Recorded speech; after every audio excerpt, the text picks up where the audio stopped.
السلام علیکم ورحمۃ اللہ وبرکاتہ۔ محترم ناظرین و سامعین کرام، آج ہم آپ کے روبرو ایک حساس موضوع پیش کرنے جا رہے ہیں۔ موجودہ حالات میں جو مسائل پیش آ رہے ہیں، انہی مسائل میں سے ایک مسئلہ اس پروگرام کے ذریعے ہم عام تک پہنچا رہے ہیں، اور یہ پروگرام باب العلم انواریہ ایجوکیشنل سوسائٹی اور اس کے تحت چلنے والا ادارہ جامعہ انواریہ کے زیر اہتمام پیش کیا جا رہا ہے، اور اس مضمون کے مضمون نگار شہر کی معروف شخصیت حضرت مولانا خالد سیف اللہ رحمانی صاحب ہیں۔ اسی مضمون کو ہم آپ کے سامنے عام فہم انداز میں سمجھائیں گے۔ مضمون ملاحظہ فرمائیں۔ جب سے سپریم کورٹ میں 3 طلاق سے متعلق کچھ نام نہاد مسلم خواتین نے دعویٰ دائر کیا ہے۔ مضمون سے پہلے آپ کو مختصراً یہ بتا دیں کہ اس مضمون کا نام ہے شریعت پر نشانہ اور ملاؤں کا بہانہ، یعنی یہ جو مسائل درپیش ہو رہے ہیں، ان میں سے ایک مسئلہ جو طلاق پر اٹھایا گیا ہے وہ اس طریقے سے اٹھایا گیا ہے کہ ملاؤں کو، یعنی علماء کرام اور مفتیان کرام کو کہا جا رہا ہے کہ یہ قرآنی اعتبار سے طلاق نہیں بناتے، طلاق کا جو طریقہ قرآن نے بیان کیا ہے اس طریقے کو نہیں بیان کرتے، بلکہ اپنی طرف سے یہ طریقے طلاق کو بتا رہے ہیں۔ گویا ان کا مقصد شریعت کو اور اسلام کو نشانہ بنانا ہے اور اسلام کو خطرے میں ڈالنا ہے، لیکن چونکہ اسلام کو براہ راست برا بھلا نہیں کہا جا سکتا، اس لیے انہوں نے شریعت کے محافظوں اور شریعت کے جو ذمہ داران ہیں ان کو نشانہ بنایا ہے تاکہ ان کے ذریعے اسلام کو بدنام کیا جائے اور اسلام کے خلاف سازش کی جائے۔ تو جب سے سپریم کورٹ میں 3 طلاق سے متعلق کچھ نام نہاد مسلم خواتین نے دعویٰ دائر کیا ہے، یعنی بعض مسلم خواتین نے سپریم کورٹ میں دعویٰ دائر کیا ہے طلاق کے مسئلے میں، اور موجودہ حکومت نے اپنی مسلم دشمنی کے ایجنڈے کو، یعنی جو اپنی مسلم دشمنی کی سازش ہے، اس سازش کو آگے بڑھاتے ہوئے مسلمانوں کے موقف کے خلاف کورٹ میں بیان تحریری داخل کیا ہے۔ طلاق کے مسئلے میں بعض نام نہاد مسلم خواتین نے، یعنی مسلمان عورتوں نے، اور اسی طرح حکومت نے طلاق کے مسئلے کے متعلق اپنی کاغذی بیانات داخل کیے ہیں سپریم کورٹ میں، یعنی عدالت عظمیٰ میں۔ تب سے پرنٹ میڈیا، یعنی اخبارات وغیرہ، print media, electronic national media جیسے ٹی وی وغیرہ، اور سوشل میڈیا یعنی سماجی ویب سائٹ جیسے فیس بک، ٹویٹر وغیرہ،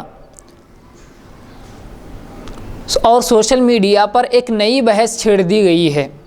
کہ قرآنی طریقۂ طلاق کو اپنانا چاہیے، ملاؤں کے بتلائے ہوئے طریقۂ طلاق کو مسترد کر دینا چاہیے۔ یعنی اب یہ کہا جا رہا ہے کہ قرآن نے طلاق کا جو طریقہ بتلایا، اللہ رب العزت نے قرآن کے ذریعے مسلمانوں کو طلاق دینے کا جو طریقہ بتلایا ہے اس طریقے پر عمل کرنا چاہیے، نہ کہ اس طریقے پر عمل کریں جو طریقہ ملاؤں نے بتلایا ہے۔ تو اس کا مطلب یہ ہے کہ ملاؤں نے، یعنی علماء کرام اور مفتیان کرام نے طلاق کے جو مسائل بتائے ہیں اور جتنے مسائل بتائے ہیں سب کے سب بیجا اور بیکار ہیں اور ناقابل عمل ہیں، یعنی ان پر عمل نہیں کیا جا سکتا، کیونکہ یہ اللہ کا بنایا ہوا قانون نہیں ہے اور اللہ کا بتلایا ہوا طریقہ طلاق یعنی طلاق کا طریقہ نہیں ہے۔ اس لیے صرف قرآن نے جو طریقہ بتلایا ہے اس طریقے پر عمل کرنا چاہیے، اور علماء نے جو طریقہ بتلایا ہے اس طریقے پر عمل نہیں کرنا چاہیے۔ اس طرح کی باتیں کی جا رہی ہیں۔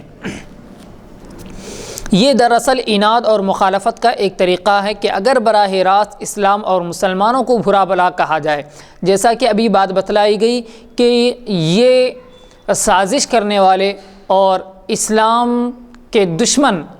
براہ راست اسلام کو تو برا بھلا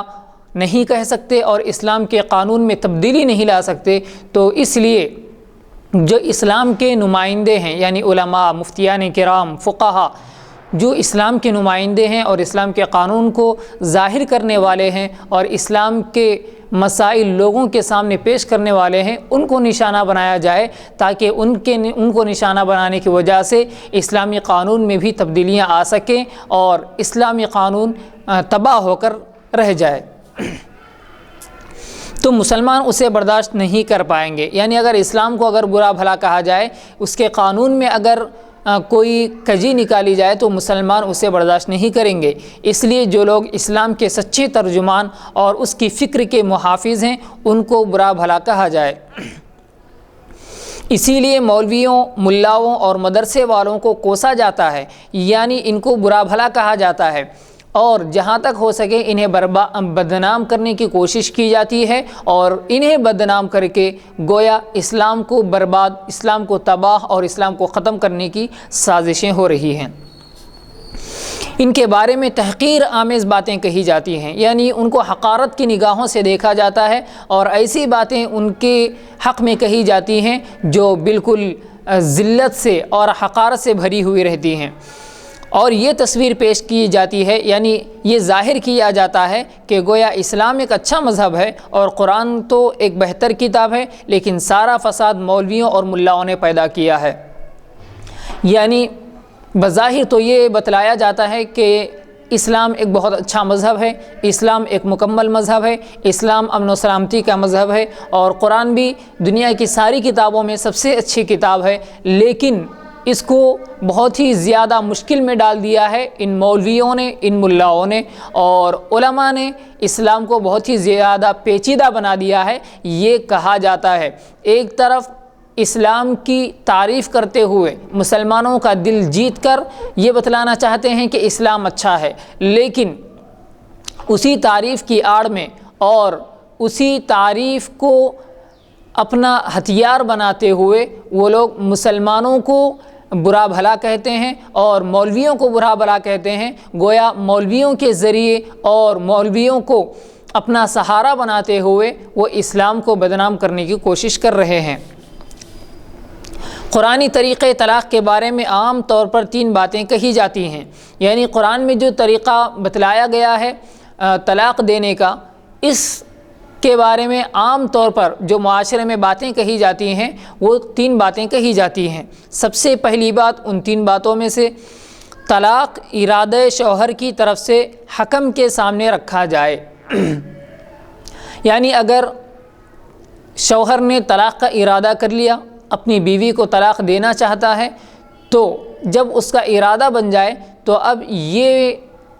بات حکم کے سامنے رکھی جائے اور بین الزوجین یعنی شوہر اور بیوی ان دونوں کے درمیان ایک حکم کو مقرر کیا جائے اور اس کے سامنے یہ بات رکھی جائے جو مسئلے کو سلجھانے کی کوشش کرے، یعنی جو حکم مسئلے کو سلجھانے کی کوشش کرے اس کے سامنے یہ بات رکھی جائے۔ پھر اگر وہ مسئلے کو سلجھا نہ سکے تب طلاق دی جائے، اس کے بغیر جو طلاق دی جائے وہ معتبر نہیں ہے۔ یعنی اگر شوہر اور بیوی کے درمیان کچھ اختلافات ہو جائیں اور کچھ ناگوار باتیں ہو جائیں یا کچھ ناگوار معاملات پیش آ جائیں تو ان ناگوار حالات کی وجہ سے، ناسازگار واقعات کی وجہ سے شوہر نے ارادہ کر لیا طلاق دینے کا، تو اس بات کو حکم کے سامنے رکھا جائے تاکہ وہ معاملے کو سلجھا دے۔ اگر حکم کے سامنے رکھنے کے باوجود حکم نے کوئی بات یعنی حکم کے فیصلے کے مطابق شوہر خوش نہیں ہوا اور شوہر طلاق دینا ہی چاہتا ہے، عزم مصمم اس نے کر لیا یعنی پختہ ارادہ اس نے کر لیا، تو پھر اب طلاق دی جا سکتی ہے۔ دوسری بات جو عام طور پر کہی جاتی ہے، طلاق صرف 1 یا 2 بار دی جائے۔ طلاق 3 بار نہیں دی جا سکتی ہے بلکہ طلاق صرف 2 بار دینی چاہیے۔ اگر 3 بار طلاق دے دی تو یہ واقع نہیں ہوگی کیونکہ یہ قرآن کے بتائے ہوئے طریقے کے خلاف ہے۔ عام طور پر لوگ یہ بھی کہتے ہیں کہ 3 طلاق کا جو مسئلہ ہے، یہ 3 طلاق کا مسئلہ مولویوں نے اور ملاؤں نے اٹھایا ہے، ورنہ قرآن میں جو طلاق بتائی گئی ہے اور قرآن میں جو طلاق کی تعداد بتائی گئی ہے وہ صرف 2 ہے۔ اگر کوئی یہ کہتا ہے کہ 3 طلاق دینا بھی اسلام کا طریقہ ہے اور اسلام کا ایک مسئلہ ہے تو پھر وہ قرآن کے خلاف ہے۔ تیسری بات جو عام طور پر معاشرے میں طلاق کے سلسلے میں کہی جاتی ہے، حلالے کا مسئلہ مولویوں کا گھڑا ہوا ہے، قرآن مجید نے ایسا کوئی حکم نہیں دیا۔ یعنی حلالہ جو عدت کے بعد، طلاق کی عدت کے بعد بیوی اگر اپنے ہی شوہر سے یعنی پہلے شوہر کے نکاح میں رہنا چاہتی ہے اور اس کے ساتھ زندگی گزارنا چاہتی ہے تو پھر وہ کسی دوسرے شوہر سے نکاح کر لے اور اس سے تعلق بھی قائم کرے، پھر اس کے بعد اگر وہ اتفاق سے دوسرا شوہر اس کو طلاق دے دے، پھر وہ طلاق کی عدت گزارے، پھر اپنے پہلے شوہر کے نکاح میں آ سکتی ہے۔ یہ طلاق کا مرحلہ ہے۔ تو یہ جو طلاق کا مرحلہ ہے لوگ کہتے ہیں کہ مولویوں نے گھڑ لیا ہے، مولویوں نے بنا لیا ہے، ورنہ قرآن کریم میں ایسا کوئی حلالے کا مسئلہ نہیں ہے۔ تو اب ان 3 نکات پر غور کرنے کے لیے یعنی ان 3 باتوں پر غور کرنے کے لیے سب سے پہلے ہمیں ان آیات کو دیکھنا چاہیے جن میں طلاق کا ذکر ہے، یعنی قرآن کریم میں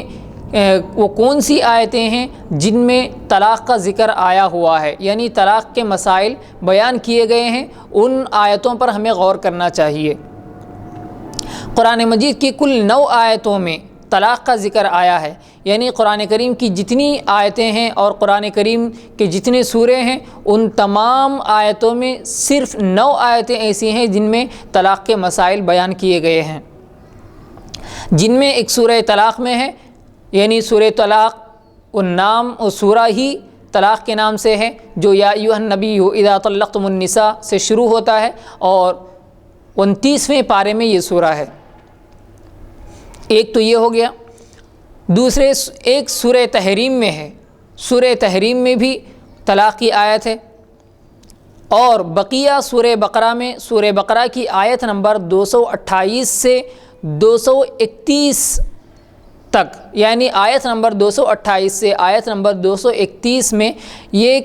2 اور 3 طلاق پر کیا اثرات مرتب ہوں گے اس کا ذکر فرمایا گیا ہے۔ یعنی والمطلقات یتربصن بانفسہن 3 قروء، یہاں سے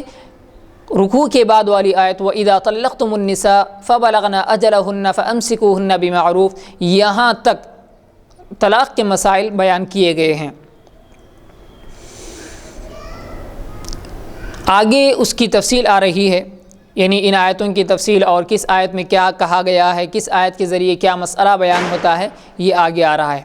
سورہ بقرہ کی آیت نمبر 237 میں مطلقہ عورت کے مہر کے مسائل کا اور آیت نمبر 241 میں مطلقہ کے لیے متاع کا ذکر ہے۔ یعنی سورہ بقرہ میں جو آیت نمبر 37 ہے آپ دیکھ سکتے ہیں وہ کیا آیت ہے، تو آیت نمبر 237 میں مطلقہ عورت کے مہر کے مسائل کا ذکر ہے۔ مہر کے مسائل یعنی ایک عورت نے شادی کر لی اور پھر اس کے بعد اس کا جو مہر کا مسئلہ ہے، مہر کا مرحلہ ہے، وہ مہر کا مرحلہ کیا ہوگا۔ اگر شوہر نے اس کے ساتھ تعلق قائم کر لیا اور اس کے ساتھ خلوت صحیحہ کر لی تو پھر اس کو مہر ادا کرنا ضروری ہے، اور اگر اس کے ساتھ تعلق قائم نہیں ہوا، یعنی شوہر اور بیوی کا تعلق قائم نہیں ہوا، تو پھر فنصف ما فرضتم الا ان یعفون او یعفو الذی بیدہ عقدۃ النکاح، یعنی اگر تعلق قائم نہیں ہوا تو جو مہر مقرر ہوا تھا اس مہر کا آدھا حصہ دیا جائے گا۔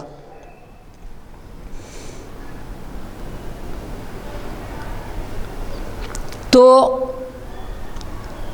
اس آیت میں یعنی آیت نمبر 237 میں مہر کا ذکر ہے، اور آیت نمبر 241 میں مطلقہ کے لیے متاع کا ذکر ہے، یعنی سامان وغیرہ فائدے کا۔ اسی سورہ کی آیت نمبر 232 میں یہ بات واضح کی گئی ہے کہ مطلقہ عورت خود اپنا نکاح کرنے کی مجاز ہے، یعنی مطلقہ عورت یعنی وہ عورت جس کو طلاق دی گئی ہے وہ خود پھر سے اپنا نکاح کرنے کی اجازت رکھتی ہے، یعنی اس کو اجازت ہے کہ وہ خود اپنا نکاح کر لے۔ تو اسی سورہ کی آیت نمبر 232 میں یہ بات واضح کی گئی ہے کہ مطلقہ عورت خود اپنا نکاح کرنے کی مجاز ہے، اور اگر وہ سابق شوہر سے نکاح کرنا چاہے، یعنی پہلے شوہر سے، اس کا جو پہلا شوہر تھا جس نے اس کو پہلی مرتبہ طلاق دی تھی اور اس کے بعد اس نے عدت گزار کر دوسرے شوہر سے شادی کر لی تھی، تو یہ اگر سابق شوہر سے نکاح کرنا چاہے تو اس کو روکا نہیں جا سکتا۔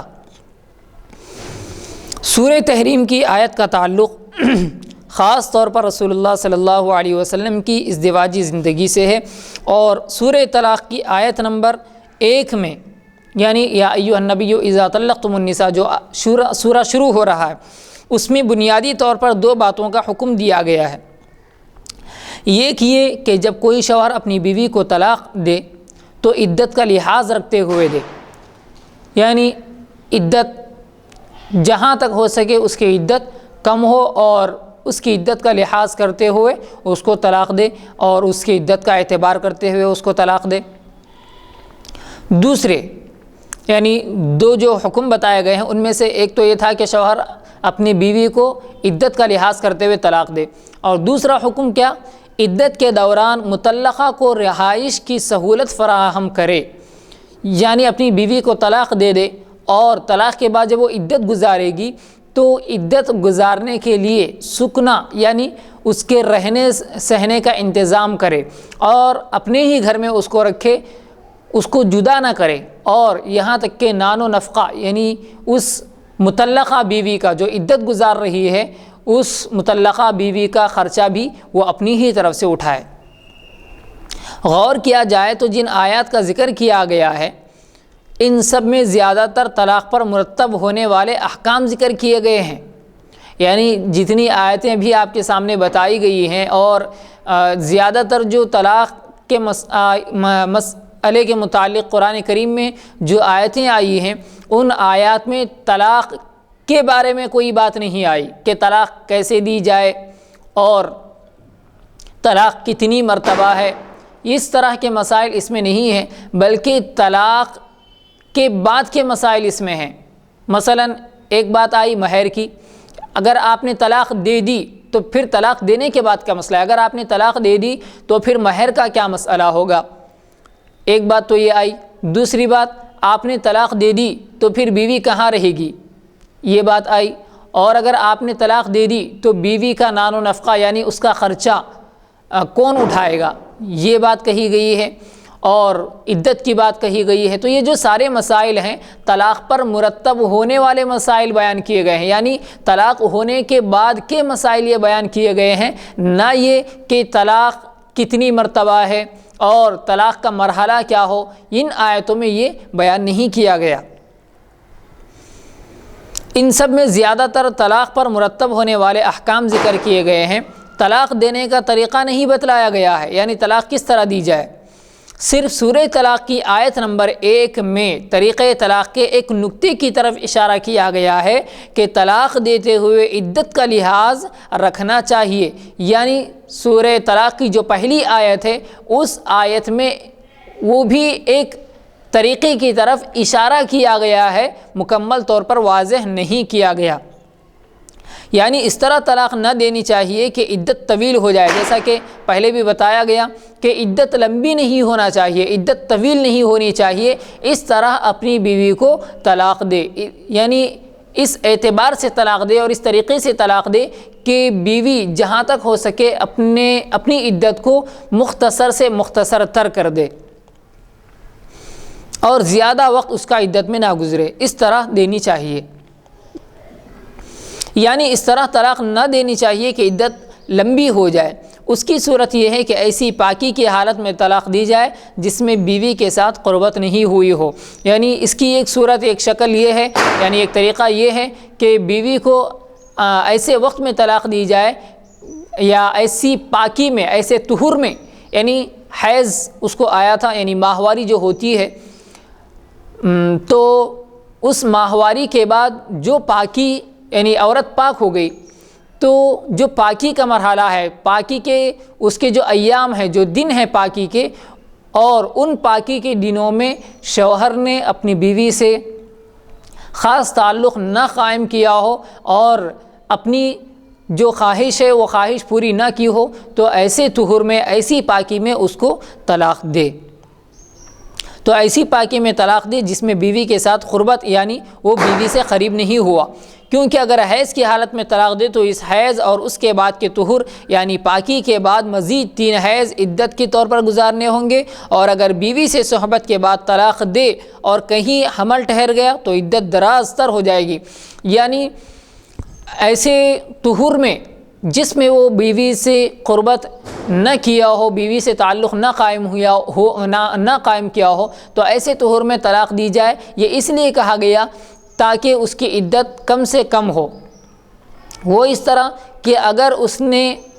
طہور میں یعنی پاکی کی حالت میں طلاق نہیں دی بلکہ حیض کی طلاق میں طلاق دی تو پھر اس عورت کے لیے عدت لمبی ہو جائے گی۔ وہ اس طرح کہ جس حیض میں اس نے طلاق دی ہے، پھر اس حیض کے بعد یعنی جو ماہواری کے ایام ہیں، ماہواری کے دن ہیں، جن دنوں میں اس کو ماہواری آتی ہے، اب وہ مثلاً 4 دن اس کو آتے ہیں بیوی کو، اس نے ان 4 دنوں میں سے 2 دن کے بعد یا 1 دن کے بعد یا 3 دن کے بعد، یعنی انہی دنوں میں، ان 4 دنوں میں سے 1 دن میں اس نے اس کو طلاق دے دی، تو پھر اب بیوی کو 3 حیض پھر اور گزارنے ہوں گے۔ یعنی پہلے تو یہ حیض گزر جائے، یعنی یہ ماہواری کے 3 یہ ماہواری کے ایام گزر جائیں، یہ دن گزر جائیں، پھر طہور آئے، پھر حیض آئے، پھر طہور آئے، پھر حیض آئے، پھر اس کے بعد پھر طہور آئے، پھر حیض آئے، تو اس طرح یہ مدت لمبی ہو جائے گی۔ ایک تو یہ تھا کہ حیض میں نہ دے، یعنی اس کے ناپاکی کے دنوں میں نہ دے۔ دوسری بات یہ ہے کہ اس کو ایسے طہور میں یعنی ایسی پاکی میں طلاق دے کہ جس میں اس نے بیوی سے قربت نہ کی ہو، اس سے تعلق نہ قائم کیا ہو۔ وہ اس لیے کہا گیا کہ اگر اس نے پاکی کے دنوں میں اس سے تعلق، اپنی بیوی سے تعلق قائم کر لیا اور اس کے نتیجے میں حمل ٹھہر گیا، یعنی بیوی اس کی حاملہ ہو گئی، پریگننٹ ہو گئی، تو پھر جیسے ہی وہ حاملہ ہو گئی اور اس نے اس کو طلاق دے دیا تو پھر اس عورت کی عدت یعنی اس کی اس مطلقہ بیوی کی عدت وضع حمل ہے، یعنی حمل کا ساقط ہو جانا، مثلا حمل کا وضع ہو جانا یعنی بچہ جن دینا، تو یہ عرصہ کم سے کم 7 مہینے اور اسی طرح 9 مہینے تک جاتا ہے، تو عدت اس کی بہت ہی زیادہ لمبی اور بہت ہی زیادہ طویل ہو جائے گی۔ اس لیے بتایا گیا ہے کہ اگر شوہر اپنی بیوی کو طلاق دینا چاہتا ہے تو وہ پاکی کے دنوں میں دے، اور وہ بھی ان پاکی کے دنوں میں جن پاکی کے دنوں میں اس نے اپنی بیوی سے تعلق قائم نہ کیا ہو۔ بس یہی ایک آیت ہے جس میں طریقۂ طلاق پر یعنی طلاق کے طریقے پر گفتگو فرمائی گئی ہے اور بحث کی گئی ہے۔ بقیہ جتنی آیتیں ہیں ان میں طلاق کے اثرات پر تو روشنی ڈالی گئی ہے، یعنی طلاق کے کیا اثرات ہوں گے، طلاق ہونے کے بعد کیا احکامات ہوں گے، ان پر تو روشنی ڈالی گئی ہے، لیکن طریقۂ طلاق پر کوئی واضح حکم نہیں دیا گیا ہے، یعنی کوئی صاف حکم نہیں دیا گیا ہے۔ اس کے باوجود قرآنی طریقۂ طلاق اور غیر قانونی یا غیر قرآنی طریقۂ طلاق کی تقسیم، اور ایک کو قرآن کا بتایا ہوا طریقہ کہنا اور ایک کو ملاؤں کا بتایا ہوا طریقۂ طلاق کہنا، کہاں کا انصاف ہے؟ یعنی قرآن نے طریقۂ طلاق آپ کو بتلایا ہی نہیں۔ قرآن کی جتنی طلاق کی آیتیں ہیں ان طلاق کی آیتوں میں ایک آیت ایسی ہے جس میں صرف یہ بتایا گیا ہے کہ طلاق آپ کو کب دینا چاہیے، کس طرح دینا چاہیے یہ بھی نہیں بتایا گیا۔ تو کب دینا چاہیے یہ آپ کو بتایا گیا ہے، اور اس کے علاوہ کی آیتوں میں صرف طلاق پر مرتب ہونے والے احکامات بیان کیے گئے ہیں۔ تو آج کل جو یہ بتایا جا رہا ہے کہ قرآن کا بتایا ہوا طریقۂ طلاق یعنی طلاق کا طریقہ الگ ہے، اور پھر ان ملاؤں نے یعنی مولویوں نے ایک الگ طریقہ نکال لیا ہے، تو اس طرح کی باتیں کہنا یہ کہاں کا انصاف ہے؟ یہ تو سراسر الزام ہے مولویوں اور ملاؤں اور علماء کرام اور بڑے بڑے مفتیان کرام پر۔ تو اس طرح کے الزام سے سارے اسلام کے قانون کو دھکا پہنچتا ہے۔ تو گویا مولویوں کو نشانہ بنانا اور علماء مفتیان کرام کو نشانہ بنانا یہ صرف ان کی ذات تک محدود نہیں ہوگا اور ان کی ذات کو نشانہ بنانا نہیں ہے، بلکہ یہ ان کے ذریعے اور ان کی آڑ میں اور ان کو درمیان میں رکھ کر اسلام کو نشانہ بنایا جانا ہے، اور گویا ان کی ذاتی طور پر مولویوں کو نقصان پہنچانا نہیں ہے، بلکہ یہ بالواسطہ یعنی ایک واسطے کے ذریعے اسلام کو نشانہ بنانا ہے اور اسلام کو نقصان پہنچانے کا مقصد ہے۔ طریقۂ طلاق کے سلسلے میں پہلی بات یہ کہی جاتی ہے کہ قرآن مجید نے طلاق سے پہلے حکم کے سامنے معاملہ پیش کرنے کو ضروری قرار دیا ہے،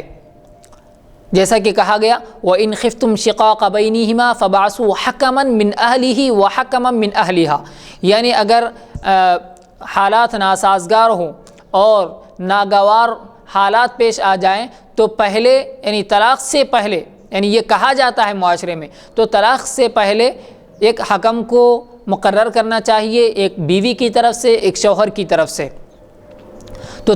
طریقۂ طلاق کے سلسلے میں پہلی بات یہ کہی جاتی ہے کہ قرآن مجید نے طلاق سے پہلے حکم کے سامنے معاملہ پیش کرنے کو ضروری قرار دیا ہے، اور مولویوں نے اس طریقۂ کار کو ختم کر دیا ہے۔ جن آیات سے اس بات پر استدلال کیا جاتا ہے وہ آگے آ رہی ہیں۔ تو یعنی عام طور پر جو یہ کہا جاتا ہے کہ طریقۂ طلاق قرآن کا جو ہے وہ قرآن کا طریقۂ طلاق یعنی طلاق دینے کا طریقہ جو قرآن نے بتایا ہے وہ یہ ہے کہ طلاق دینے سے پہلے ایک حکم کو قائم کریں، ایک بیوی کی طرف سے ایک شوہر کی طرف سے، اس کے بعد حالات کو سدھارنے کی کوشش کی جائے گی، اگر حالات نہ سدھریں تو پھر طلاق کا مسئلہ پیش آئے گا۔ یہ عام طور پر کہا جاتا ہے قرآن کا سہارا لیتے ہوئے۔ تو جن آیات سے اس بات پر استدلال کیا جاتا ہے وہ یہ ہے، یعنی اس بات پر جو کہ حکم کو متعین کیا جائے وغیرہ وغیرہ، تو اس پر وہ لوگ کس طرح استدلال کرتے ہیں وہ یہ دیکھیے۔ مرد عورت ان کا ترجمہ یہ ہے کہ مرد عورتوں پر نگران ہیں،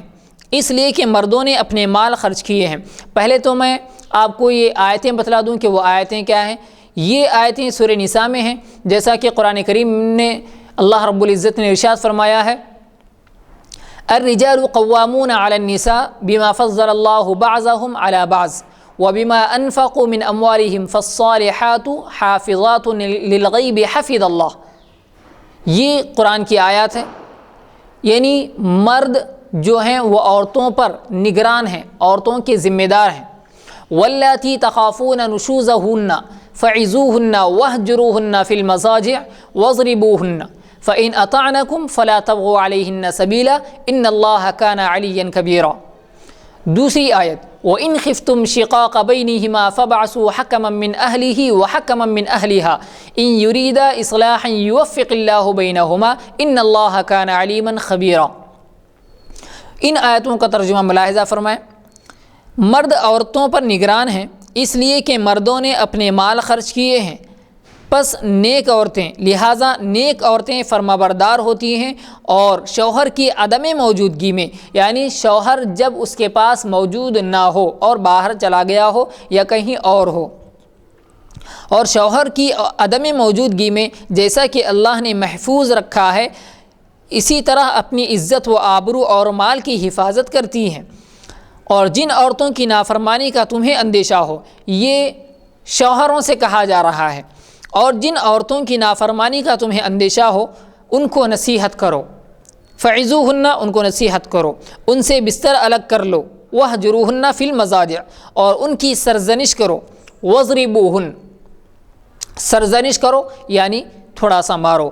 اگر وہ فرما برداری کریں تو ان پر زیادتی کا راستہ تلاش نہ کرو، فَإِنْ أَطَعْنَكُمْ فَلَا تَبْغُوا عَلَيْهِنَّ سَبِيلًا، بے شک اللہ بلندی اور بڑائی والے ہیں، اور اگر تم کو میاں بیوی کے درمیان اختلاف کا اندیشہ ہو، یہ دوسری آیت کا ترجمہ ہے وَإِنْ خِفْتُمْ شِقَاقَ بَيْنِهِمَا کا، اور اگر تم کو میاں بیوی کے درمیان اختلاف کا اندیشہ ہو تو ایک حکم مرد کے خاندان سے اور ایک حکم عورت کے خاندان سے مقرر کرو، اگر یہ دونوں صلح کرانا چاہیں گے تو اللہ ان کے درمیان جوڑ پیدا کر دیں گے، بے شک اللہ تعالیٰ علم والے اور باخبر ہیں۔ یہ تھی آیتیں اور ان کا ترجمہ۔ ان آیات پر غور کیجئے تو صاف معلوم ہوگا کہ ان میں بتایا گیا ہے کہ مرد صدر خاندان ہے، یعنی مرد عورت کا بڑا، خاندان کا بڑا، اور اسی طرح خاندان کا ایک ذمہ دار شخص ہے جس کے پاس سارے مسائل آتے ہیں اور آنے چاہیے، تو صدر خاندان ہے، خاندان کا صدر اور خاندان کا بڑا ہے۔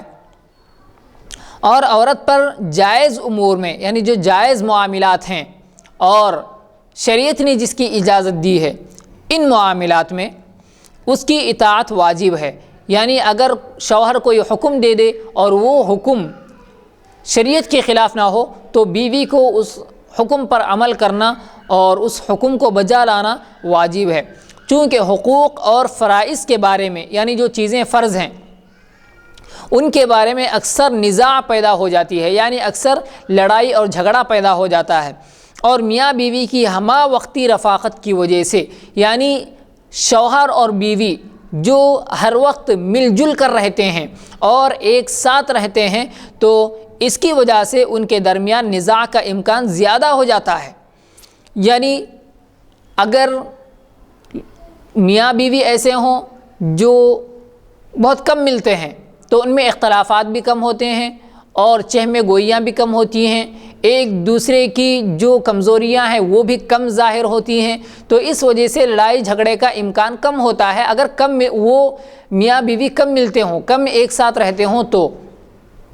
لیکن زیادہ رہتے ہیں اس لیے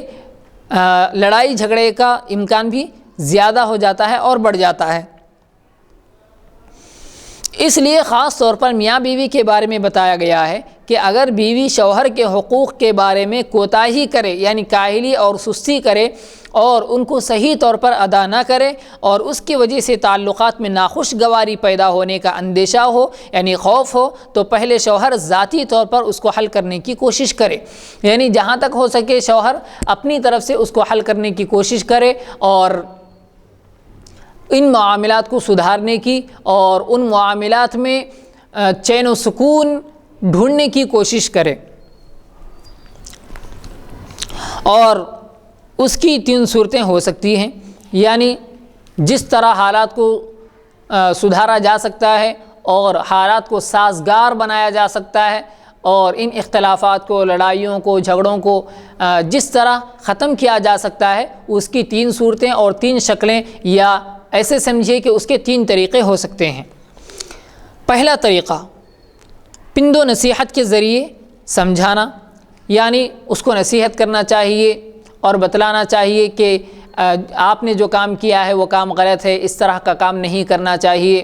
اور میں نے جو بات آپ کو بتلائی تھی اس میں آپ ہی کا فائدہ تھا یا میرا فائدہ تھا، میرے فائدے کی وجہ سے آپ کا فائدہ بھی ہوگا، کیونکہ میرا فائدہ آپ کا فائدہ ہے، تو اس طرح اس کو سمجھانا چاہیے، نصیحت کرنا چاہیے، اور جھڑکنا نہیں چاہیے۔ اس نے کوئی غلط کام کر دیا تو فوراً اس کو جھڑک دیا اور سختی سے بات کی، سختی سے ہم کلام ہو گئے، تو اس طرح کی باتیں اس سے نہیں کرنا چاہیے، بلکہ اس کو سمجھانا چاہیے، نصیحت کرنا چاہیے، افہام و تفہیم کرنا چاہیے، تاکہ اس کو بات سمجھ میں آ جائے اور معاملہ سدھر جائے۔ دوسری بات، عارضی طور پر ترک تعلق۔ عارضی طور پر ترک تعلق یعنی پہلی بات اس کو سمجھ میں نہیں آئی، یعنی آپ نے اس کو نصیحت کیا، سمجھایا، پھر بھی اس کو سمجھ میں نہیں آئی بات، تو عارضی طور پر ترک تعلق، یعنی کچھ وقت کے لیے، ایک چھوٹی سی مدت کے لیے آپ اس کے ترک تعلق کر لیں، یعنی اس سے تعلق ختم کر دیں اور تعلق چھوڑ دیں، اس سے بات نہ کریں، ناراضگی کا اظہار کریں، اور اسی طرح اپنا بستر الگ کر لیں، جیسے کہ قرآن نے کہا وَاهْجُرُوهُنَّ فِي الْمَضَاجِعِ، یعنی اپنا بستر الگ کر لیں، اور اسی طرح اس سے بات نہ کریں، ناراضگی کا اظہار کریں، لیکن وہ ناراضگی ایسی ہو کہ اس کو کوئی تکلیف نہ پہنچے اور اس میں بدنیتی ہماری نہ ہو، یعنی شوہر کی کوئی بدنیتی نہ ہو، بری نیت نہ ہو، صرف اس کی اصلاح مقصود ہو، تو ایسا عارضی طور پر ترک تعلق بھی کیا جا سکتا ہے، یعنی اس سے ناراضگی کی جا سکتی ہے اور اس سے بستر بھی الگ کر لیا جا سکتا ہے۔ یہ تھی دوسری چیز۔ تیسری چیز یعنی تیسرا طریقہ تنبیہ و فہمائش، اور اگر اس سے مسئلہ حل نہ ہو تو سماج کو چاہیے کہ ان کے باہمی جھگڑے طے کرنے کے لیے دونوں خاندان سے ایک ایک حکم لے کر اختلاف کو ختم کرانے کی کوشش کرے۔ تو تیسرا جو طریقہ ہے وہ تنبیہ۔ پہلا طریقہ تھا سمجھانا، اس میں تنبیہ نہیں تھی، سمجھانا، نصیحت کرنا، نرمی کا معاملہ پیش کرتے ہوئے اس کو بتلانا کہ اس کے اندر آپ کا فائدہ ہے، اس میں نقصان ہے، اس طرح سمجھانا۔ دوسرا طریقہ ناراضگی اختیار کرنا اور اس سے تعلق کو ختم کرنا، عارضی طور پر، ہمیشہ کے لیے نہیں، عارضی طور پر، کچھ وقت کے لیے، اس وقت تک کے لیے کہ جب تک کہ وہ سدھر جائے یا آپ کی اطاعت کرنے کے لیے تیار ہو جائے، تو اس وقت تک اس کو چھوڑ دینا چاہیے اور تعلق توڑ دینا چاہیے۔ یہ دوسرا طریقہ۔ تیسرا طریقہ تنبیہ۔ پہلے میں آپ نے صرف نصیحت کی، دوسرے میں آپ نے ترک تعلق کیا، اور تیسرا طریقہ ہے تنبیہ کا۔ تنبیہ کا یعنی تنبیہ کو کہتے ہیں وان کر دینا، یعنی آگاہ کر دینا، اس کو خبردار کر دینا کہ اگر آئندہ سے آپ نے یہ کام کر دیا تو پھر آپ کے ساتھ ہمارا معاملہ دوسرا ہوگا۔ اس طرح خبردار کر دینا چاہیے، تھوڑا سا ڈرا دینا چاہیے، اس کو آگاہ کر دینا، خبردار کر دینا چاہیے۔ تو پہلے میں بھی نرمی تھی آپ کے طریقے میں، دوسرے میں بھی نرمی تھی لیکن سختی بھی تھی۔ سختی ایک ایسے انداز میں تھی کہ جس سے اس کا کوئی نقصان نہیں تھا، اور اس کے ذہن میں جو بات آ رہی تھی وہ یہی آ رہی تھی کہ میرا شوہر مجھ سے الگ ہو گیا، اور ایک دوسرا خوف اس پر کوئی طاری نہیں تھا۔ لیکن تیسرے طریقے میں ایک خوف اس پر طاری ہو جاتا ہے جبکہ اس کو آپ تنبیہ کر دیتے ہیں، خبردار کر دیتے ہیں، ایک وارننگ دے دیتے ہیں کہ اگر پھر سے آپ نے ایسا کیا یا اپنے اس مسئلے کو حل کرنے کی کوشش نہیں کی، یعنی آپ یہ بیوی سے کہہ رہے ہیں اور یہ کہتے ہیں کہ اگر آپ نے پھر یہ کام اگر کر لیا تو پھر آپ کا معاملہ دوسرا ہوگا، اس طرح تنبیہ کر دینا چاہیے۔ اگر آپ نے نصیحت کی، ترک تعلق کیا، تنبیہ بھی کی، ان سب کے باوجود، یعنی ان سارے طریقوں کو اپنانے کے باوجود بھی اگر مسئلہ حل نہ ہو تو سماج کو چاہیے، یعنی جو معاشرہ ہے، جو سماج ہے، ان کو چاہیے کہ ان کے باہمی جھگڑے طے کرنے کے لیے، یعنی آپسی جو نزاع اور آپسی جو جھگڑا پیدا ہوا ہے، اس کو حل کرنے کے لیے دونوں خاندان سے ایک ایک حکم لے کر اختلاف کو ختم کرانے کی کوشش کرے۔ جیسا کہ قرآن نے کہا بیوی کے خاندان سے ایک حکم مقرر ہو اور شوہر کے خاندان سے ایک حکم مقرر ہو، جس کی وجہ سے اس اختلاف کو ختم کیا جا سکتا ہے۔ اب ہم یہ جو مضمون آپ کے سامنے پیش کر رہے ہیں، یہ مضمون انہی دو آیتوں کے پیش نظر ہے، یعنی الرجال قوامون اور اسی طرح وَإِنْ خِفْتُمْ شِقَاقَ بَيْنِهِمَا، جو ابھی میں نے آپ کے سامنے تلاوت کی ہیں۔ تو یہ پورا مضمون ہم انہی دو آیتوں میں پیش کر رہے ہیں، نہ اس سے پہلے دور تک طلاق کا ذکر ہے نہ اس کے بعد، یعنی اس سے پہلے جو بیان کیا گیا ہے اس میں طلاق کا کوئی ذکر نہیں ہے، یعنی طلاق کے پہلے کے مسائل یا طلاق کا مسئلہ، طلاق کا مرحلہ اس میں نہیں ہے، بلکہ طلاق کے بعد کے مسائل اس میں ہیں۔ اگر یہ آیت طلاق سے متعلق ہوتی تو اس ارشاد کے ساتھ طلاق کا بھی ذکر آتا۔ یہ تو ایک عمومی نصیحت ہے، یعنی یہ جو ابھی آپ کے سامنے وَإِنْ خِفْتُمْ شِقَاقَ بَيْنِهِمَا فَبَعْثُوا حَكَمًا مِنْ أَهْلِهِ وحکم من اہلہا، یہ جو آیت پیش کی گئی ہے اس میں طلاق کا دور دور تک کوئی تعلق نہیں،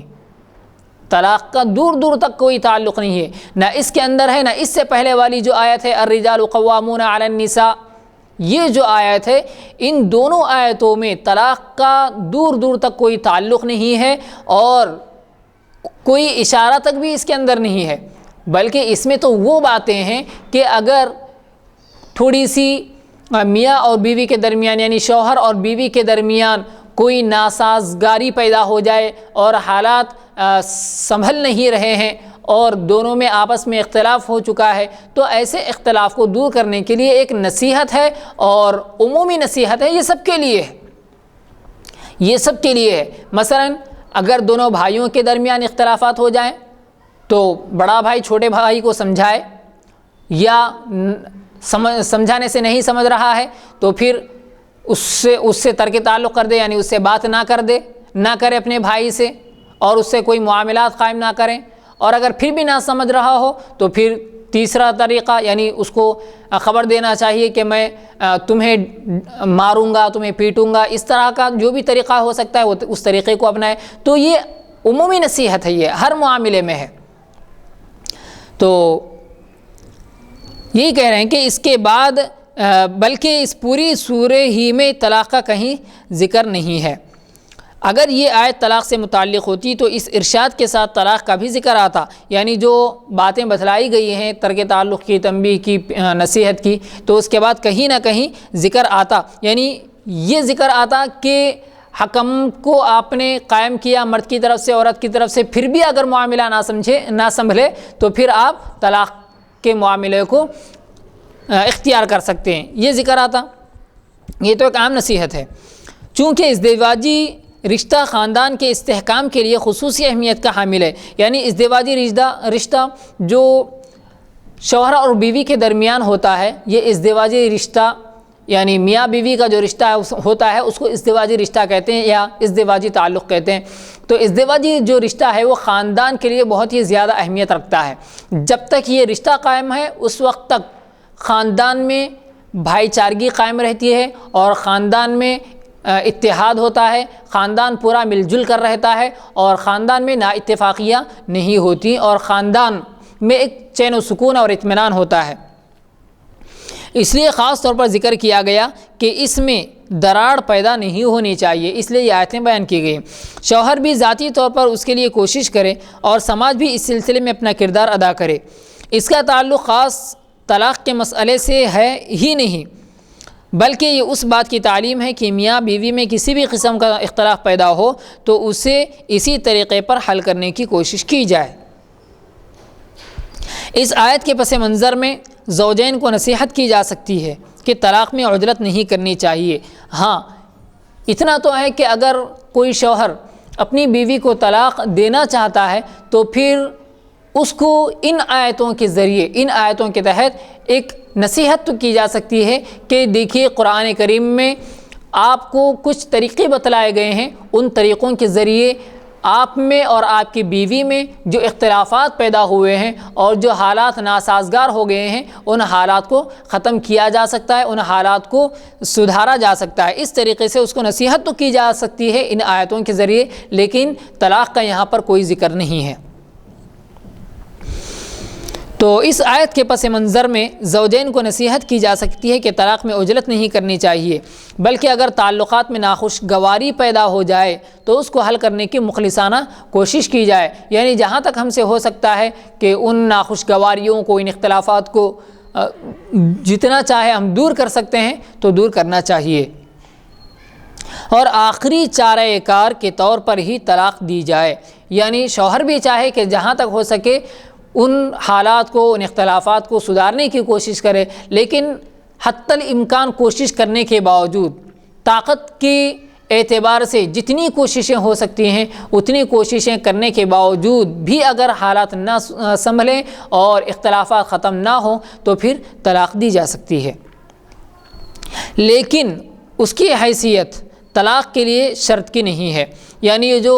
اختلافات کو ختم کرنے کا جو طریقہ بتایا گیا ہے، یہ طریقہ طلاق کے لیے شرط نہیں ہے کہ پہلے اس طریقے کو اپنایا جائے پھر اس کے بعد طلاق دی جائے، ضروری نہیں ہے یہ چیزیں۔ غور کریں تو ان دونوں آیتوں میں جن مراحل کا ذکر کیا گیا ہے ان میں جو تین طریقے بتلائے گئے ہیں، نصیحت کا اور ترک تعلق کا اور تنبیہ و فہمائش کا، یعنی آگاہ کر دینا، خبردار کر دینا، یہ جو طریقے بتلائے گئے ہیں تو ان میں 3 طریقے تو وہ ہیں جن کا تعلق شوہر اور بیوی کی خلوت سے ہے، یعنی ان دونوں کا یہ ذاتی مسئلہ ہے۔ اگر وہ نصیحت کر رہا ہے تو اپنی ہی بیوی کو کر رہا ہے، اگر وہ ترک تعلق یعنی اپنی بیوی سے تعلق کو توڑ رہا ہے تو یہ صرف اپنی ہی بیوی سے کر رہا ہے، اور اسی طرح تنبیہ جو کر رہا ہے وہ بھی اپنی ہی بیوی کو کر رہا ہے، تو یہ الگ مسئلہ ہے، اور خلوت کا مسئلہ ہے، علیحدگی کا یعنی گھر کا مسئلہ ہے، خلوت تنہائی کہتے ہیں، تو ان کو تو عدالت کے سامنے ثابت کرنا بھی دشوار ہے، یعنی عدالت کے سامنے یہ باتیں ظاہر بھی نہیں کی جا سکتی۔ اگر ان دونوں آیتوں میں آنے والے احکام کو طلاق کے مسئلے سے جوڑا جائے اور طلاق واقع ہونے کے لیے طلاق سے پہلے ان امور کو پورا کرنا شرط قرار دیا جائے تو عدالت میں طلاق کے واقع ہونے کی بات کو ثابت کرنا شاید ناممکن ہو جائے، یعنی یہ کہا جائے کہ یہ جو باتیں بتلائی گئی ہیں، جو طریقے بتلائے گئے ہیں حالات کو سدھارنے کے اور اختلافات کو ختم کرنے کے، تو اگر ان کو شرط بنا لیا جائے اور طلاق کے مسئلے سے اگر جوڑ دیا جائے تو پھر ان امور کو پورا کرنا شرط قرار دیا جائے تو عدالت میں طلاق کے واقع ہونے کی بات کو ثابت کرنا، یعنی طلاق واقع ہو گئی ہے، یہ ثابت کرنا پھر تقریباً ناممکن ہو جاتا ہے، کیونکہ یہ جو چیزیں بتائی گئی ہیں اتنی اہم چیزیں ہیں کہ ان کے بعد پھر تقریباً طلاق واقع ہو ہی نہیں سکتی، یہ اتنی اہم چیزیں ہیں اور اتنے اہم طریقے ہیں، تو پھر طلاق کو ثابت نہیں کیا جا سکتا، اس لیے اس کو طلاق کے ساتھ جوڑنا نہیں چاہیے، کیونکہ قرآن نے خود ان چیزوں کے بعد طلاق کو ذکر نہیں کیا تو پھر ہم اس کو بھی مقید اور مشروط نہیں کر سکتے، یعنی اس کو طلاق کے ساتھ شرط نہیں قرار دے سکتے۔ پھر یہ بات بادی النظر میں بہتر معلوم ہوتی ہے کہ اگر زوجین آپس میں مسئلے کو حل نہ کر سکیں، یعنی یہ بات اپنی عقل سے بہت دور معلوم ہوتی ہے، بادی النظر یعنی عقل سے دور، سمجھ میں نہیں آتی یہ بات، تو معلوم ہوتی ہے کہ اگر زوجین آپس میں مسئلے کو حل نہ کر سکیں تو پہلے خاندان کے بزرگوں یا سماج کے کسی اور ذمہ دار شخص کے ذریعے نزاع کو سلجھانے کی کوشش کی جائے، یعنی ان طریقوں کو اپنایا گیا پھر بھی طلاق تک مسئلہ آ رہا ہے، یا طلاق کو چھوڑ دیجئے، ان طریقوں کو اپنانے کے باوجود بیوی سمجھ نہیں رہی ہے اور شوہر اور بیوی کے درمیان جو اختلافات ہیں وہ ختم نہیں ہو رہے ہیں، تو پھر ایک اور قدم آگے بڑھاتے ہوئے سماج کے جو ذمہ دار ہیں، اپنے معاشرے کے جو ذمہ دار ہیں، اپنے علاقے کے جو ذمہ دار ہیں یا جو بزرگ ہیں اور جو صلاحیت مند یا تجربہ کار ہیں، ان کو سامنے لا کر ان کے سامنے اپنا مسئلہ پیش کر کے ان سے حالات کو سنوارنے کی کوشش کی جائے، لیکن غور کیا جائے تو اس کو لازم نہ کرنے میں عورتوں ہی کا مفاد ہے، یعنی یہ جو حالات پیش کیے گئے ہیں اور 3 طریقے جو بتلائے گئے ہیں اختلافات ختم کرنے کے، اگر اس کو طلاق کے ساتھ شرط نہ بنایا جائے تو اس میں خود عورتوں کا فائدہ ہے، کیونکہ طلاق زندگی کا بند دروازہ نہیں جس کے آگے کوئی راستہ نہ ہو، بلکہ یہ ایک مرحلے کا اختتام ہے، یعنی ایسا نہیں ہے کہ طلاق پیش آ گئی اور عورت کو طلاق ہو گئی پھر اس کے بعد اس کی زندگی کا دروازہ ہی بند ہو گیا، وہ کسی کے ساتھ اپنی زندگی نہیں گزار سکتی یا شادی نہیں کر سکتی، اور اسی طرح اس کا کوئی شوہر نہیں بن سکتا، وہ کسی کی بیوی نہیں بن سکتی، ایسا کوئی مسئلہ نہیں ہے، بلکہ ایک جو سفر چل رہا تھا اس سفر کا اختتام ہے، جو اپنے پہلے شوہر سے وہ گزار رہی تھی وہ ایک مرحلے کا اختتام ہے، یعنی اس کا ختم ہو جانا ہے، اور پھر دوسرے مرحلے کا آغاز ہے، ایک ختم ہو گیا مرحلہ تو دوسرا مرحلہ شروع ہو جاتا ہے، دوسرے مرحلے کا آغاز ہو جاتا ہے۔ طلاق کے ذریعے زندگی کا ایک باب بند ہوتا ہے، یعنی ایک دروازہ بند ہوتا ہے اور دوسرا کھلتا ہے۔ ایک دروازہ کیا بند ہوتا ہے؟ وہ یہ کہ پہلے شوہر سے اس کا مکمل تعلق ختم ہو جاتا ہے، نہ شوہر پر اب کوئی ذمہ داری ہوتی ہے نہ بیوی پر کوئی ذمہ داری ہوتی ہے، اور اسی طرح جتنے ازدواجی حقوق ہوتے ہیں وہ سارے کے سارے ختم ہو جاتے ہیں، نہ وہ اب اس کی بیوی رہی اور نہ وہ اب اس کا شوہر رہا، اور دوسرا دروازہ کھل جاتا ہے۔ عورت کا پہلا رشتہ نکاح ختم ہو جاتا ہے اور دوسرے نکاح کی راہ ہموار ہو جاتی ہے، یعنی اب وہ دوسرا نکاح کر سکتی ہے، کسی اور کی بیوی بن سکتی ہے۔ اگر شوہر پر یہ بات لازم قرار دی جائے کہ وہ ان اسباب و وجوہ کی وضاحت کرے جن کی وجہ سے اس نے طلاق دی ہے، تو ہو سکتا ہے کہ بہت سی دفعہ ان کا ظاہر کرنا خود عورت کے مفاد میں نہ ہو۔ یعنی اگر شوہر سے یہ کہا جائے کہ آپ نے طلاق کیوں دی ہے، طلاق کا معاملہ کیوں پیش آیا ہے، تو پھر ان وجوہات میں ان جو وجہ ہیں اور اسی طرح جو اسباب ہیں، جو سبب بنا ہے طلاق کا، کبھی کبھی ان کا نہ بیان کرنا کہ اس نے طلاق کیوں دی ہے، ان اسباب کا نہ بیان کرنا، ان وجوہات کا بیان نہ کرنا، یہ عورت کے لیے بھی فائدہ مند ہوتا ہے، کیونکہ عورت سے کوئی ایسی چیز ظاہر ہو گئی یا عورت سے کوئی ایک ایسا معاملہ پیش آ گیا کہ وہ لوگوں کے سامنے بیان نہیں کیا جا سکتا، اور اسی کی وجہ سے طلاق واقع ہوئی ہے، طلاق کا مسئلہ پیش آیا ہے۔ تو کبھی کبھی ان حالات کو پیش نہ کرنا اور لوگوں کے سامنے یا معاشرے کے سامنے یا عدالت کے سامنے، یعنی کورٹ میں جج کے سامنے یا وکیلوں کے سامنے لانا عورت کے لیے فائدہ نہیں ہوتا۔ ایسے مواقع پر ایک شریف اور باعزت میاں بیوی اس بات کو بہتر سمجھتے ہیں کہ علیحدگی ہو جائے، یعنی ان حالات کو پیش نہ کرتے ہوئے دونوں جدا ہو جائیں۔ یہ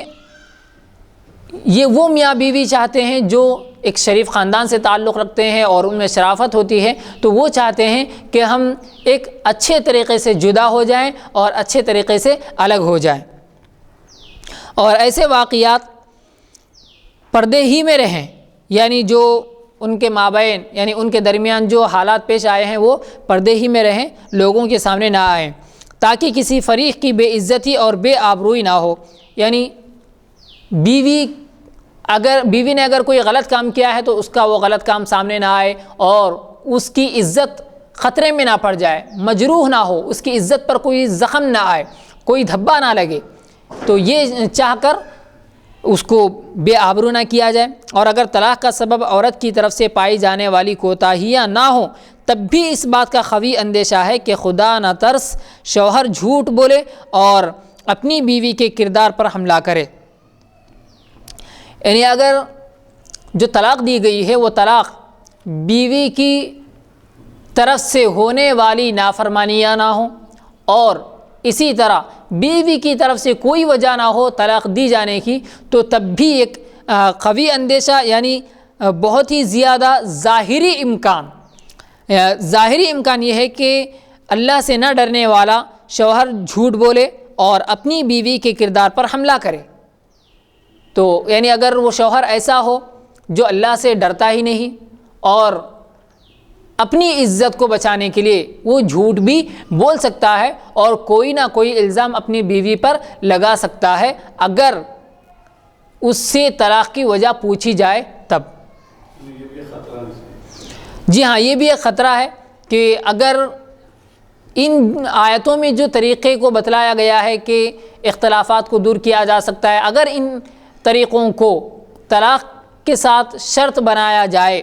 اور طلاق کے ساتھ اس کو مقید کر دیا جائے، یعنی یہ قید لگا دی جائے کہ ان طریقوں کو طلاق سے پہلے اختیار کیا جائے، تو پھر اس میں یہ خطرہ ہے کہ بیوی پر جھوٹا الزام لگ سکتا ہے، شریف بیوی پر، تاکہ طلاق دینے کے عمل کو درست ثابت کر سکے۔ یعنی جھوٹا شوہر جو طلاق دینے والا ہے وہ یہ بات ثابت کرنے کے لیے کہ اس نے جو طلاق دی ہے وہ بالکل درست دی ہے، یہ بات ثابت کرنے کے لیے اپنی بیوی پر الزام لگا سکتا ہے۔ ہر دو صورت میں عورت کے لیے آئندہ زندگی کا آغاز مشکل ہو جائے گا، یعنی دونوں صورتوں میں، چاہے وہ شریف خاندان سے ہو یا پھر شوہر اس کو کوئی الزام لگا کر اپنی طلاق ثابت کر دے صحیح، تو پھر اس میں بھی اس کی اگلی زندگی کے لیے خطرہ ہے۔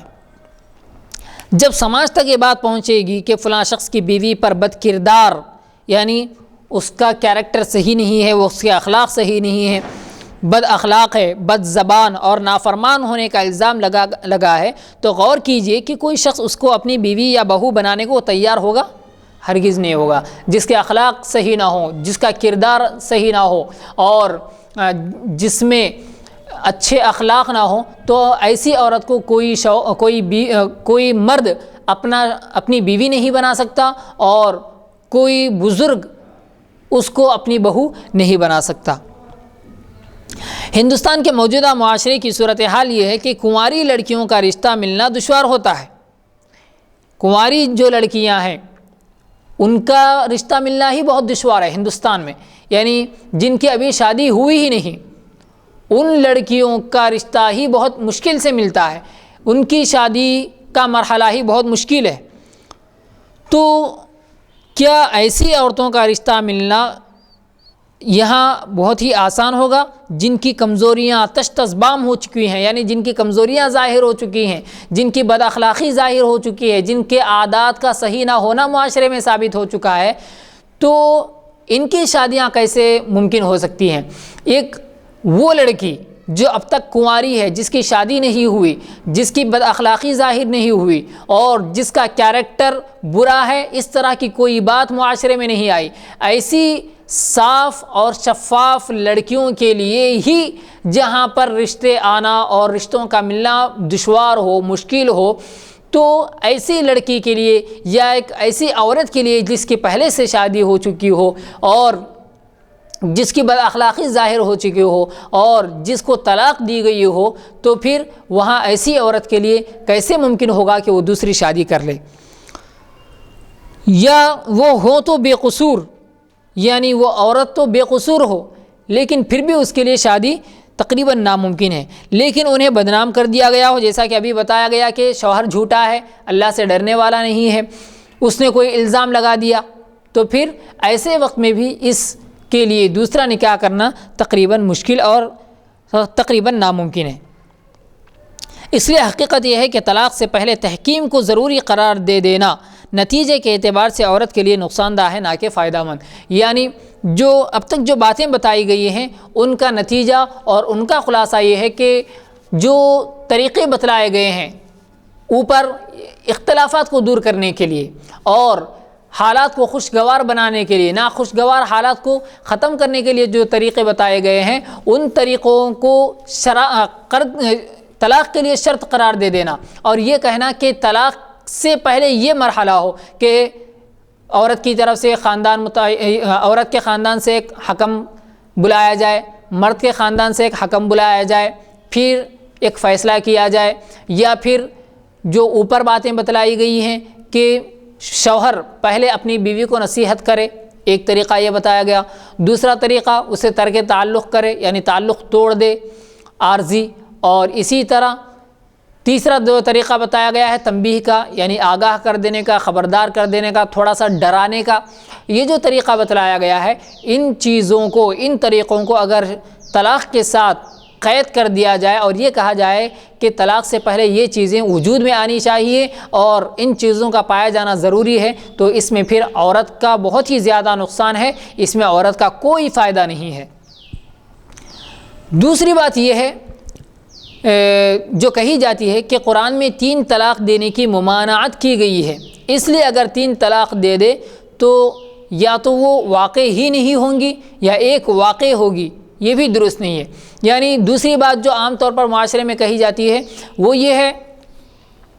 کہ قرآن میں 3 طلاق دینے سے روکا گیا ہے، تو اس سے 2 باتیں نکالتے ہیں۔ 2 باتیں یہ نکالتے ہیں کہ ایک تو یہ ہے کہ 3 طلاق واقع نہیں ہوگی، 3 طلاق واقع نہیں ہوگی، ایک ہی طلاق واقع ہوگی، یہ کہتے ہیں۔ اور اسی سے دوسری بات یہ نکالتے ہیں کہ 3 طلاق کے بجائے 1 طلاق واقع ہوگی، ایک بات تھی، اور دوسری بات سرے سے 3 طلاق کا انکار ہی کر دیتے ہیں، یعنی 3 طلاق کا کوئی ذکر ہی نہیں۔ 3 طلاق جب آدمی اپنی بیوی کو دے گا تو 3 طلاق تو دور کی بات، 1 طلاق بھی واقع نہیں ہوگی، اس طرح کی باتیں بھی کہتے ہیں۔ قرآن میں یہ حکم صراحتاً منقول نہیں ہے، یعنی قرآن میں یہ حکم واضح طور پر موجود نہیں ہے کہ تم ایک طلاق یا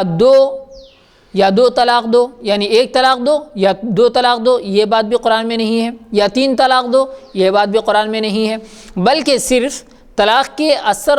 و نتیجے کو بیان کیا گیا ہے کہ اگر ایک یا دو طلاق دے تو کیا حکم ہوگا۔ یعنی قرآن میں یہ نہیں کہا گیا کہ اگر تم طلاق دینا چاہتے ہو تو ایک طلاق دو، یہ نہیں کہا گیا، یا دو طلاق دو، یہ بات بھی نہیں کہی گئی، اور یا پھر تین طلاق دو، یہ بات بھی واضح طور پر نہیں کہا گیا، بلکہ یہ کہا گیا ہے کہ اگر کسی نے دو طلاقیں دے دی تو اس کا کیا اثر ہوگا، اس کا کیا نتیجہ ہوگا، اس کے بعد کے کیا مراحل ہوں گے، کیا مسائل ہوں گے، یہ باتیں بتلائی گئی ہیں۔ اور تین طلاق دی جائے تو کیا حکم ہوگا، وہ بات بتائی گئی ہے، لیکن یہ نہیں کہا گیا کہ تین طلاق دو۔ اس سلسلے میں قرآن کی جس آیت سے استدلال کیا جاتا ہے وہ یہ ہے، وہ آیت پہلے ترجمہ سن لیں، دو طلاقیں دی جائیں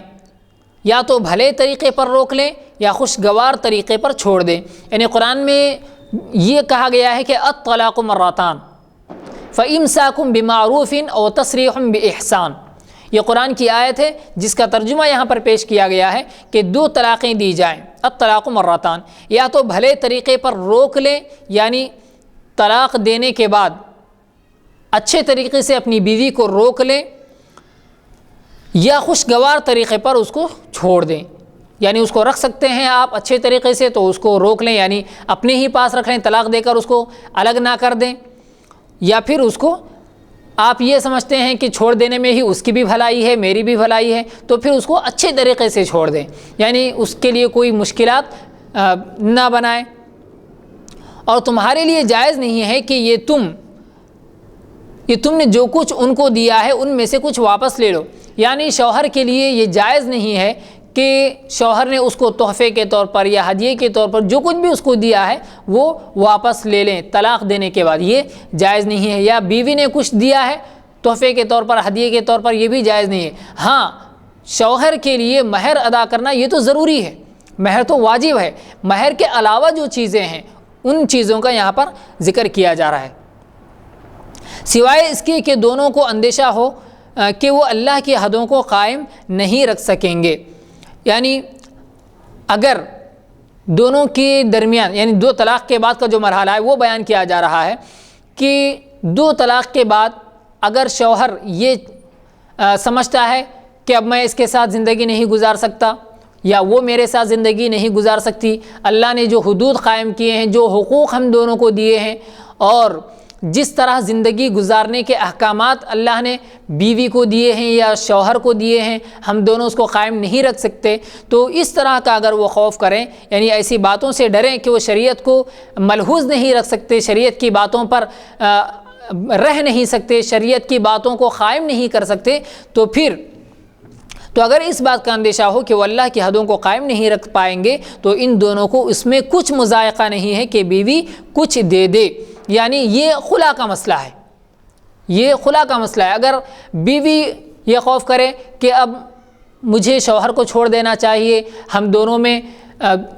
استوارگی یعنی تعلقات صحیح قائم نہیں ہو رہے ہیں اور ہم دونوں ایک دوسرے کو سمجھ نہیں پا رہے ہیں، اگر ایسے ہی زندگی گزاریں گے تو پھر ہماری زندگی مشکل میں پڑ جائے گی، ہمارے حالات ناسازگار ہوں گے، تو ایسی حالت میں بیوی خلا لے سکتی ہے کچھ دے کر، یعنی اس کا مطلب یہ ہے کہ وہ اپنے شوہر سے طلاق کو خرید رہی ہے، کیونکہ اللہ رب العزت نے اور شریعت نے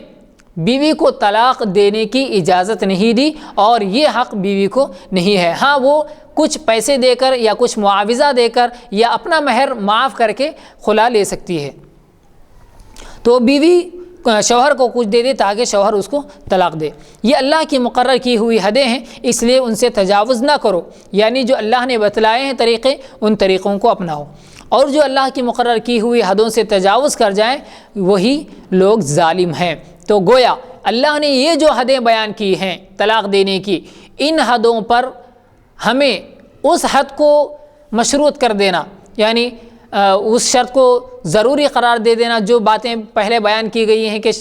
طلاق سے پہلے یہ باتیں موجود ہوں، یہ باتیں ضروری ہیں، ان حدوں کو بھی اس کے ساتھ ملا دینا، یہی اللہ کے حدوں میں تجاوز ہے، اور اللہ کے حد میں تجاوز کرنے والوں کو اللہ نے فرمایا کہ وہی لوگ ظالم ہیں۔ پھر اگر شوہر نے انہیں طلاق جی یعنی اللہ تبارک و تعالیٰ اور اس کے پیارے حبیب صلی اللہ علیہ وسلم نے طلاق دینے کا جو سنت یعنی جو بہترین ایک اچھا طریقہ جو بتلایا ہے وہ طریقے پر طلاق دینا چاہیے۔ بولا بالفرض کوئی غیر شرعی طریقے میں بھی اگر طلاق دے دیتا ہے تو وہ بھی گناہ ہے، قابل گرفت ہے، لیکن طلاق تو ہو جائیں گے۔ لیکن اس سے ہٹ کے جو حکومت کی طرف سے کامن سول کوڈ کا ہیلا بہانہ بنا کر جو نئے جو چالیں جو سازشیں جو رچی جا رہی ہیں، اگر ان طریقوں کو اگر فالو کر کے آپ طلاق لے رہے ہیں تو ایسی صورت میں یہ لوگ جو ہے ظالم ہیں، اور اللہ کے بتلایا ہوا طریقے کو چھوڑ کر اللہ کی جو حدودیں جو مقرر کی ہوئی ہیں وہ حدودوں سے جو ہے آگے بڑھ رہے ہیں، تو ایسے لوگوں کے لیے سخت وعید ہے۔ جی تو اللہ نے جو حدیں قائم کی ہیں، جو طریقے بتلائے ہیں طلاق دینے کے اور طلاق دینے کے بعد کے جو مراحل بتائے ہیں، ان مراحل پر اور دوسری شرطیں لگانا یا ان طریقوں کو اپنے فائدے کے لیے یا اپنے، جیسے مثال کے طور پر جیسا کہ آپ نے کہا کامن سول کوڈ کا جو مسئلہ چل رہا ہے، اس میں حکومت یا کورٹ یہ چاہتا ہے کہ ہندوستان کے قانون کے مطابق جس طرح طلاق کا مسئلہ بیان کیا جاتا ہے اسی طرح طلاق کے مسائل پر مسلمان بھی عمل کریں۔ اگر مسلمان اس طرح عمل کرے گا تو یہ اللہ کے حدود کو چھوڑ رہا ہے اور اللہ کے حدود میں تجاوز کر رہا ہے، یعنی اللہ کے حدود کو چھوڑ کر وہ اپنے معاشرتی حدود پر چل رہا ہے، تو ایسے اللہ کے حدود کو چھوڑ کر معاشرتی حدود پر چلنے والے کو اللہ رب العزت نے ظالم کہا۔ تو اس قانون پر، کامن سول کوڈ کے قانون پر، اسی طرح طلاق کے مسئلے پر اگر جو بھی مسلمان اس طرح عمل کرے گا، شریعت کے قانون کو چھوڑ کر جو بھی مسلمان اس طرح عمل کرے گا تو وہ مسلمان بھی ظالم ہے، اور اس قانون پر عمل کرنے کا جو لوگ حکم دے رہے ہیں وہ لوگ بھی ظالم ہیں۔ اور اللہ رب العزت نے قرآن کریم میں بارہا ارشاد فرمایا کہ واللہ لا يحب الظالمین، ان اللہ لا يحب الظالمین، ان اللہ لا يهدي القوم الظالمین، یعنی اللہ ظالموں کو ہدایت نہیں دیتا، اللہ ظالموں کو پسند نہیں کرتا، بے شک اللہ رب العزت ظالموں کو پسند نہیں کرتا۔ اس طرح کی بہت ساری وعیدیں بھی اللہ رب العزت نے قرآن کریم میں بیان فرمائی ہیں۔ تو چاہیے کہ ہم مسلمان بھی شریعت کے قانون پر عمل کریں، اور جو لوگ یکساں سول کوڈ قائم کرنا چاہتے ہیں انہیں بھی چاہیے کہ وہ یکساں سول کوڈ قائم نہ کریں، اور طلاق کے مسائل جو شریعت نے مسلمانوں کے لیے بتائے ہیں انہی کو قائم رکھے۔ ہم یہ نہیں کہتے ہیں کہ ہندوستان کے ہر شخص پر یہ قانون لاگو کیا جائے، ہم یہ نہیں کہتے، ہم تو صرف یہ کہتے ہیں کہ یہ قوانین صرف مسلمانوں پر لاگو کیے جائیں، اور ہم الحمدللہ ان قوانین پر عمل بھی کر رہے ہیں۔ ہم صرف اتنی التجا اور اتنی درخواست کرتے ہیں کہ ہمارے شرعی قوانین میں کوئی مداخلت نہ کریں، ہمارے قوانین کو توڑنے کی کوشش نہ کریں۔ پھر اگر شوہر نے انہیں طلاق دے دی تو بیوی اس کے لیے حلال نہیں ہوں گی، یعنی جب طلاق کا مسئلہ پیش آ گیا اور شوہر نے طلاق دے دی تو بیوی اس کے لیے حلال نہیں ہوگی جب تک وہ دوسرے شوہر سے نکاح نہ کر لے۔ یہ تیسرے طلاق کی بات ہے کہ فَإِن طَلَّقَهَا فَلَا تَحِلُّ لَهُ مِن بَعْدُ حَتَّى تَنكِحَ زَوْجًا غَيْرَهُ، جب تک وہ دوسرے شوہر سے نکاح نہ کر لے۔ یہ ویسے تو قرآنی آیت کا ترجمہ ہے، جب تک وہ دوسرے شوہر سے نکاح نہ کر لے، پھر اگر دوسرا شوہر بھی اسے طلاق دے دے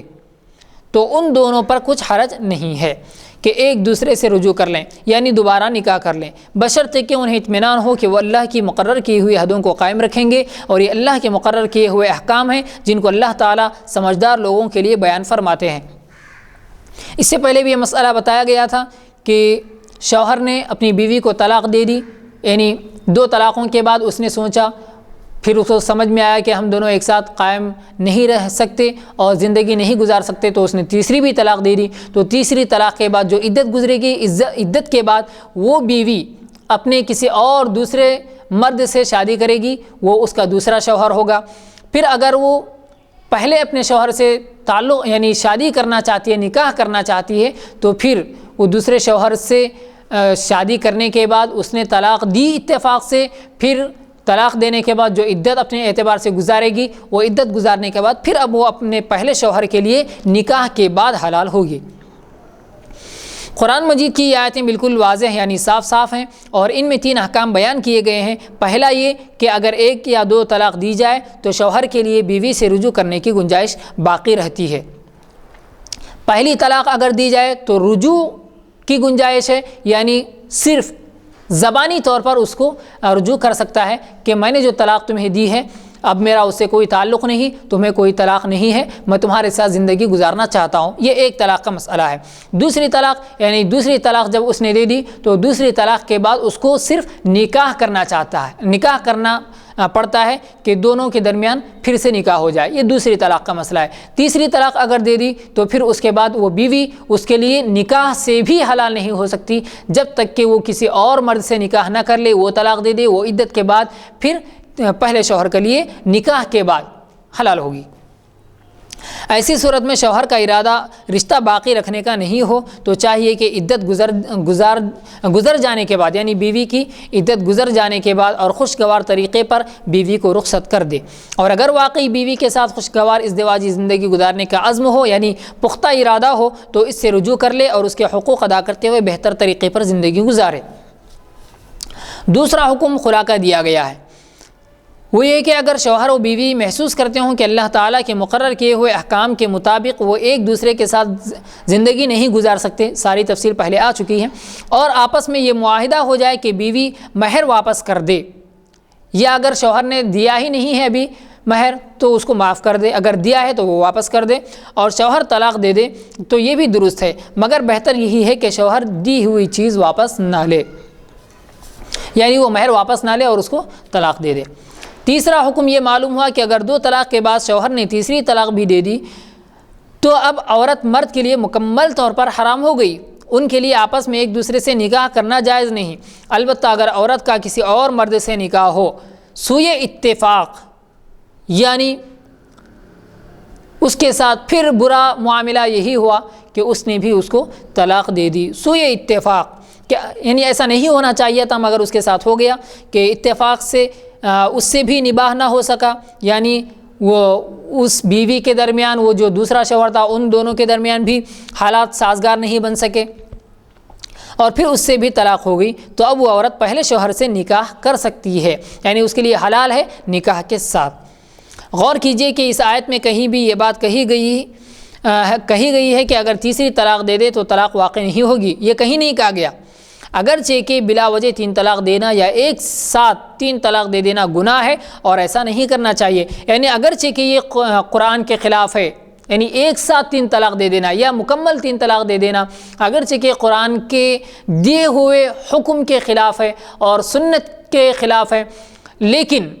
یہ کہیں نہیں کہا گیا کہ تیسری طلاق واقع نہیں ہوتی، بلکہ 3 طلاق کے بعد کے مسائل یہاں پر بتائے گئے ہیں، 3 طلاق کے بعد کے مراحل یہاں پر بتائے گئے ہیں، تو گویا 3 طلاق واقع ہو جاتی ہیں۔ لیکن اس ممانعت کا بھی آیت میں واضح طور پر کوئی ذکر نہیں ہے کہ 3 طلاق نہ دی جائیں، حدیث میں اس کی ممانعت آئی ہے، اسی لیے فقہا بھی اس کو منع کرتے ہیں، یعنی حدیث میں یہ ممانعت آتی ہے کہ 3 طلاق نہ دی جائیں، یعنی ایک گنجائش یہ رکھی جائے کہ اس سے نکاح ہو سکے، تو اس لیے 3 طلاق ایک ساتھ نہ دی جائیں،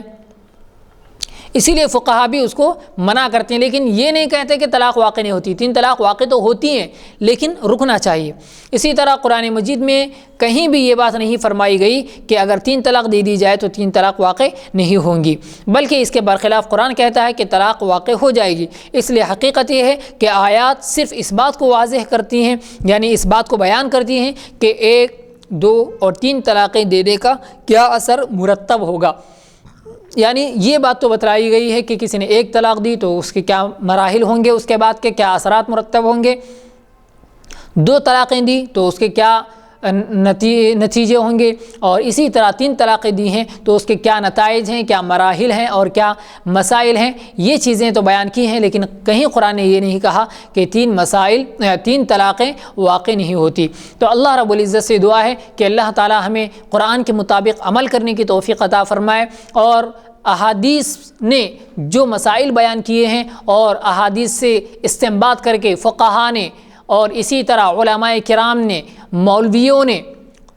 جو مسائل ہمیں بتائے ہیں ان مسائل پر عمل کرنے کی توفیق عطا فرمائے، اور اگر ہمیں مسائل نہ معلوم ہوں تو قرآن کے حکم کے مطابق فاسألوا اہل الذکر ان کنتم لا تعلمون کے مطابق، یعنی اللہ نے جو کہا کہ اگر تم مسائل نہیں جانتے تو علماء سے معلوم کرو، علماء کی قدر اللہ نے رب العزت نے یہاں پر بتائی ہے، تو اگر تم مسائل نہیں جانتے تو علماء سے، مفتیان کرام سے مسائل معلوم کرو۔ تو اس حکم پر بھی اللہ رب العزت ہم سب کو عمل کرنے کی توفیق عطا فرمائے، اور ہمارے شرعی قانون میں جو توڑ پھوڑ کرنے کی کوشش کی جا رہی ہے، اور بالخصوص ہماری ہی کتابوں کے ذریعے اور ہمارے ہی قرآن کے ذریعے، ہماری ہی حدیثوں کے ذریعے اور ہمارے ہی مسلمان بھائیوں کو استعمال کر کے، نام نہاد مسلمانوں کو یا مخلص بھولے بھالے مسلمانوں کو استعمال کر کے ہمارے شرعی قانون کو توڑنے کی کوشش کی جا رہی ہے، وہ جو سازشیں کی جا رہی ہیں، اللہ تعالیٰ ان تمام کوششوں کو ناکام بنا دے، ان تمام کوشش کرنے والوں کو، سازش کرنے والوں کو اللہ تبارک و تعالیٰ کیفر کردار تک پہنچائے اور ہمارے قانون کو محفوظ رکھے، اور اسی قانون پر ہم سب کو عمل کرنے کی توفیق عطا فرمائے، اور علماء کرام کی، مفتیان کرام کی قدر کرنے کی، ان کا احترام کرنے کی توفیق عطا فرمائے،